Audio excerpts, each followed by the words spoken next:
Between 1958 and 1961, France did something absolutely horrible. France made the Francophone African countries, and I don't even want to use that terminology, but I only use it for the purposes of conversation. The 14 countries which were formally, but still colonized by the French, they were forced to sign a document that they called the Pact for the Continuation of Colonization. You heard me. The Pact for the Continuation of Colonization. If you want your independence, you must sign this. Guinea, Secretary said absolutely not. Mali said absolutely not. France, pack your bags and go on back home. France could not believe it. Could not understand that an African country, these monkeys, do not want to be affiliated to France. They said, we will show you.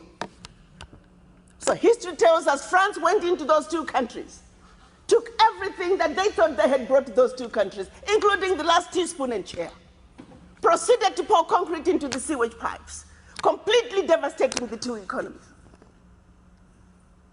The then newly appointed president of Ghana, Kwame Nkrumah, in his efforts to rescue these two economies, created the first ever union of any African states, Ghana, Guinea, and Mali. But what that did was it made the other African countries realize that if they go against France, this was the fate that was waiting them. So what did they do? Wait the paper. And they signed. What did the pact say? One. The pact said, you monkeys, you don't know how to manage your money. So you shall deposit 85% of your bank reserves with the French Central Bank under the control of the French Minister of Finance.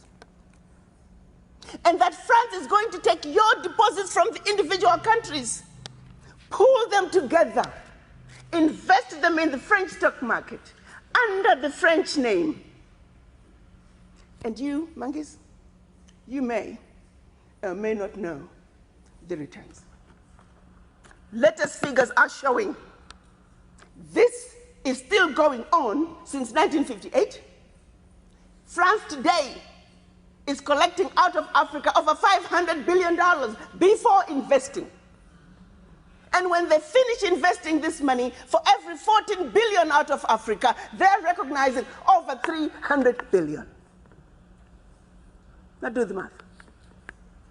So when it's actually said and done, France is taking out of Africa trillions of dollars every year, and we, the poor Africans, are gladly giving it to France.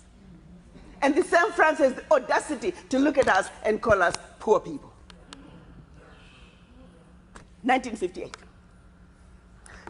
They went further with the pact. You say, we will also print your own money. We will print your money for you. They instituted what they were calling the CFA, special currency for the African countries, and that only France can print that money for you. They went on to say all the contracts, large contracts, public and private, French companies have the first right of refusal. All your minerals discovered, yet to be discovered, France has the first right of refusal.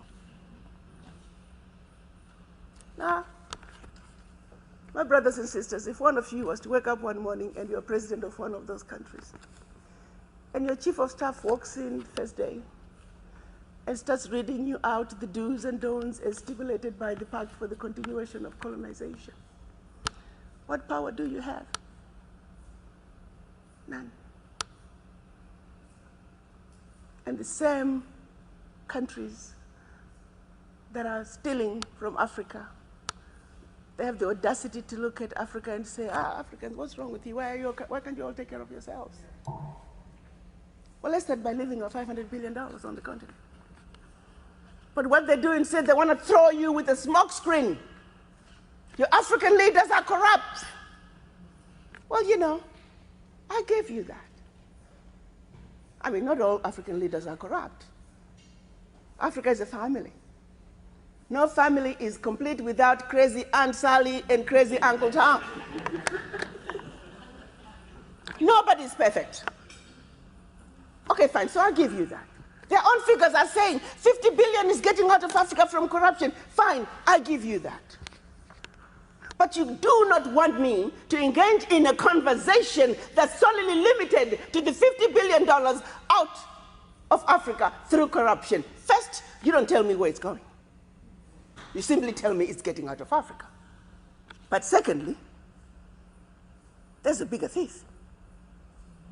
You got